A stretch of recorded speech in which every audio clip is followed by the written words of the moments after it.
All right, today is prep day, so we are going to go through some of the simple steps that I use to execute my prep pretty much every other day or every 3 days. So right here we got chicken, we got lean ground beef, and we got some peppers.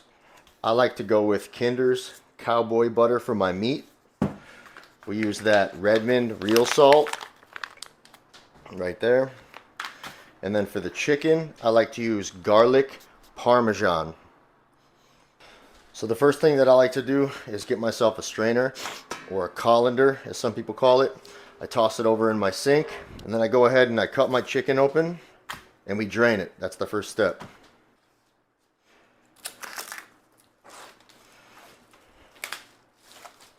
The next step we're going to do is we're going to grab some sort of bowl, because we're going to be cutting and jacquarding our chicken. I'll explain how we do that in a moment. So you're going to bring your drained chicken over. Get yourself a sharp chef knife.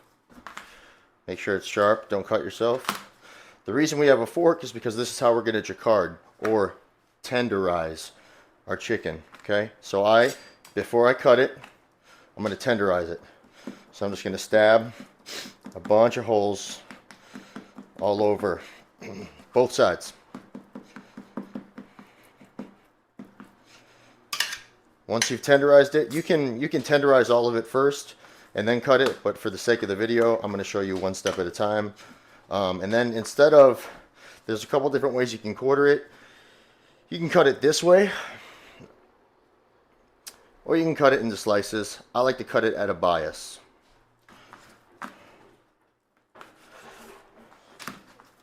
So like that. Okay, toss that piece into the bowl. Bias. And you can pretty much just cut them into thirds, because what we're going to do is we're going to boil this chicken. While this process is going on, this doesn't take very long, so you can get your stock pot ready with some water and add in some salt and get that boiling.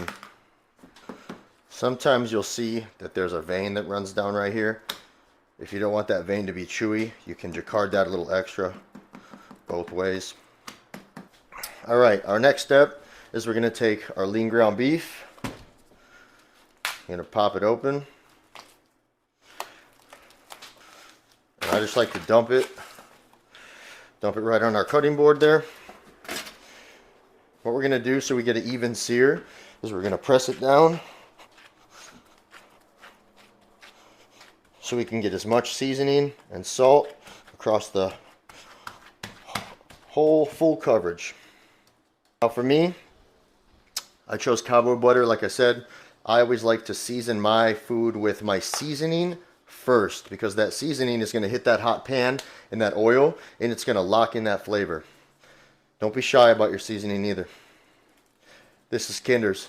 It's got 0 calories, so don't even trip. And yes, I do make a mess as I go, but the best chefs in the world make a mess. Somebody else cleans it up.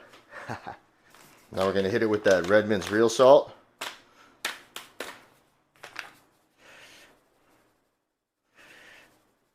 Your body needs sodium. Don't go too crazy, because it'll just be too salty, but don't be scared to use salt. Anytime that I cook my beef, turkey, even when I pan-sear chicken, pretty much anything I cook in a skillet, I'm always going to go with avocado oil. It's just got the best nutritional value. It's made from 100% avocados, which is a natural fat, so it's just all around better for you, and it's honestly better for my stomach. So I got my skillet here. You want that thing to get real nice and hot right before smoking point. Now, while that's going down, I'm going to take my sweet peppers, pop them open, and then what I like to do is I like to grab another strainer and a colander, like I said, and I'm going to go ahead and dump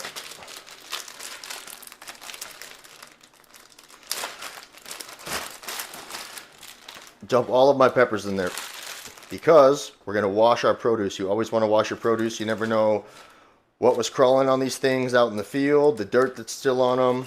I never trust it, so I wash my produce every day, every time. All right, our pan is hot, so we're going to go ahead and toss this in. Be real careful, don't splash yourself. All right, as you can see, I have my ground beef working. I got my water boiling for my chicken. We're going to come back through and we're going to hit the beef with some more of that cowboy butter. We're also going to hit it with more of that Redmond's real salt. Just like that. Now let that thing rest because you want that to get a nice sear. Alright, now that our peppers are washed, we're going to go ahead and dice them up. Obviously, throw the top away. I just slice them right back into the colander.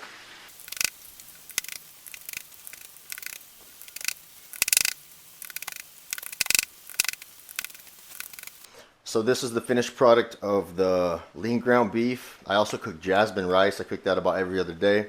So this is 120 grams of jasmine rice, 6 ounces of lean ground beef, about, I would say, 4 to 5 ounces of bell pepper, and then a little slap of Kinder's buffalo sauce on there.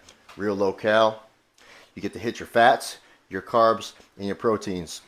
If you want to learn how to eat, message me and I can help you. Let's go.